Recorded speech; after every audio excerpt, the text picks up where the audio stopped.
Hello friends, പുതിയൊരു വീഡിയോയിലേക്ക് സ്വാഗതം. ഇപ്പോൾ how to download YouTube videos അല്ലെങ്കിൽ how to download YouTube MP3 ഇങ്ങനെയെല്ലാം നമ്മൾ ഒരു വീഡിയോ എല്ലാം ക്രിയേറ്റ് ചെയ്യുന്നു എന്ന് കരുതുക. യൂട്യൂബിൽ നിങ്ങൾ ഇത് സ്ക്രീൻഷോട്ട് എല്ലാം ചെയ്ത് ഇത്തരത്തിൽ ഇത് ഡൗൺലോഡ് ചെയ്യുന്ന രീതിയിലുള്ള വീഡിയോ എല്ലാം അപ്ലോഡ് ചെയ്യുന്നു. എന്തായിരിക്കും നിങ്ങളുടെ ഈ ഒരു വീഡിയോയ്ക്ക് സംഭവിക്കുന്നത്? ഇതിനെക്കുറിച്ചെല്ലാമാണ് നമ്മൾ നോക്കുന്നത്.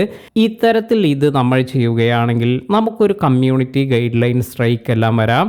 അതായത് ഇതിലൊരു ബ്രീച്ച് എല്ലാം വരുന്നുണ്ട്. നമ്മൾ മറ്റുള്ളവരുടെ ഒരു കണ്ടൻ്റ് എല്ലാം എടുക്കണമെങ്കിൽ, ഇപ്പോൾ ആരുടെയെങ്കിലും കണ്ടൻറ്റ് നമ്മൾ ഡൗൺലോഡ് ചെയ്തെടുക്കുകയാണെങ്കിൽ മറ്റൊരു ക്രിയേറ്ററുടെ കണ്ടൻറ്റ് നമ്മൾ മോഷ്ടിക്കുകയാണ് ചെയ്യുന്നത്. അതിനാൽ തന്നെ ഇത്തരത്തിലുള്ള കാര്യങ്ങൾ ഇത് യൂട്യൂബ് ഒരിക്കലും പ്രൊമോട്ട് ചെയ്യുകയില്ല. ഇപ്പോൾ നമ്മുടെ കണ്ടൻറ്റ് മാത്രമാണ്, അതായത് നമ്മൾ യൂസ് ചെയ്യുന്ന അല്ലെങ്കിൽ നമ്മൾ ക്രിയേറ്റ് ചെയ്തിരിക്കുന്ന കണ്ടൻറ്റ് എല്ലാമാണ് നമുക്ക് യൂട്യൂബിൽ യൂസ് ചെയ്യാൻ സാധിക്കുന്നത്. ഇനി മറ്റുള്ളവരുടെ കണ്ടൻറ്റ് നിങ്ങളുടെ ചാനലിൽ യൂസ് ചെയ്യുന്നുണ്ട് എങ്കിൽ ഇത് ഫെയർ യൂസ് പോളിസി പ്രകാരമുള്ള കണ്ടൻറ്റ് മാത്രമാണ് നിങ്ങൾക്ക് യൂസ് ചെയ്യാൻ സാധിക്കുക. അതിനാൽ തന്നെ നിങ്ങളുടെ ചാനലിൽ നിങ്ങൾ എങ്ങനെ യൂട്യൂബിൽ നിന്നും കണ്ടൻറ്റ് ഡൗൺലോഡ് ചെയ്യാമെന്നെല്ലാം കൊടുക്കുകയാണെങ്കിൽ ഇതെല്ലാം നിങ്ങളുടെ ചാനലിന് അല്ലെങ്കിൽ നിങ്ങളുടെ ആ ഒരു വീഡിയോയ്ക്ക് സ്ട്രൈക്ക് എല്ലാം കൊണ്ടുവരും. അപ്പോൾ നമുക്ക് ഈ ഒരു യൂട്യൂബ് പ്രീമിയം എല്ലാം യൂസ് ചെയ്യുന്നവർക്ക് ഇപ്പോൾ നമുക്ക് കണ്ടൻറ്റ് എല്ലാം ഡൗൺലോഡ് ചെയ്യാനുള്ള ഓപ്ഷൻ എല്ലാം ലഭിക്കാറുണ്ട്. ഇത്തരത്തിൽ ഈ കണ്ടൻറ്റ് എല്ലാം ഡൗൺലോഡ് ചെയ്ത് കുറച്ച് ദിവസം അല്ലെങ്കിൽ കുറച്ച് സമയത്തേക്ക് നമുക്ക് കാണാനുള്ളൊരു ഓപ്ഷൻ എല്ലാമാണ് കാണിക്കുന്നത്. എന്നാൽ ഇതുപോലെ നമുക്ക് ഇത് ഡിവൈസിലേക്ക് സേവ് ചെയ്യാനുള്ള ഓപ്ഷൻ അല്ല ലഭിക്കുന്നത്. ഇത് ഈ ഒരു ആപ്ലിക്കേഷനിൽ തന്നെ ഡൗൺലോഡ് ചെയ്ത് നമുക്ക് ഓഫ്ലൈനായി കാണാനുള്ളൊരു ഓപ്ഷനാണ് ലഭിക്കുന്നത്.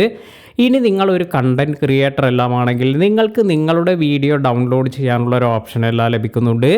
ഇത് മറ്റൊന്നും കൊണ്ടല്ല, നമ്മുടെ കണ്ടൻറ്റ് നമ്മൾ തന്നെയാണ് ഡൗൺലോഡ് ചെയ്യുന്നത്, അതിലൊരു പ്രശ്നമില്ല. എന്നാൽ മറ്റുള്ളവരുടെ കണ്ടൻറ്റ് ഇതുപോലെ നമ്മൾ എന്തെങ്കിലും മറ്റു ആപ്ലിക്കേഷൻ വെച്ച് യൂസ് ചെയ്ത് ഇങ്ങനെയെല്ലാം ഡൗൺലോഡ് ചെയ്യുന്നു അല്ലെങ്കിൽ യൂട്യൂബിൽ നിന്നും ഏതെങ്കിലും തരത്തിൽ ഡൗൺലോഡ് ചെയ്യുന്നു, ഇതെല്ലാം തന്നെ ഇല്ലീഗലായ ഒരു മാർഗ്ഗമാണ് അല്ലെങ്കിൽ ഇതെല്ലാം തന്നെ ഇല്ലീഗലാണ്. അപ്പോൾ യൂട്യൂബ് പോളിസിക്ക് അഗെയിൻസ്റ്റ് ആയതുകൊണ്ട് തന്നെയാണ് ഇത്തരത്തിലുള്ള വീഡിയോസ് എല്ലാം നിങ്ങൾ യൂട്യൂബിൽ ചെയ്യുകയാണെങ്കിൽ വളരെ പെട്ടെന്ന് തന്നെ അല്ലെങ്കിൽ വളരെ അടുത്ത് എപ്പോഴാണ് യൂട്യൂബ് ഇത് റിവ്യൂ ചെയ്യുന്നത് അല്ലെങ്കിൽ ഈ ഒരു കാര്യം യൂട്യൂബ് ട്രേസ് ചെയ്യുന്നു ആ ഒരു സമയം നിങ്ങൾക്ക് ഇതിന് ഒരു കമ്മ്യൂണിറ്റി ഗൈഡ് ലൈൻ സ്ട്രൈക്ക് എല്ലാം വരാം. അപ്പോൾ ഇത്തരത്തിലുള്ള ഒരു കാര്യം നിങ്ങളുടെ വീഡിയോസിലൊന്നും ഉൾപ്പെടുത്താതിരിക്കുക. വീഡിയോ ഉപകാരപ്പെട്ടുവെങ്കിൽ ലൈക്ക് ചെയ്യാനും മറ്റുള്ളവർക്ക് ഷെയർ ചെയ്ത് കൊടുക്കാനും മറക്കാതിരിക്കുക. പുതിയ അറിവുകളുമായി മറ്റൊരു വീഡിയോയിൽ കാണാം. താങ്ക്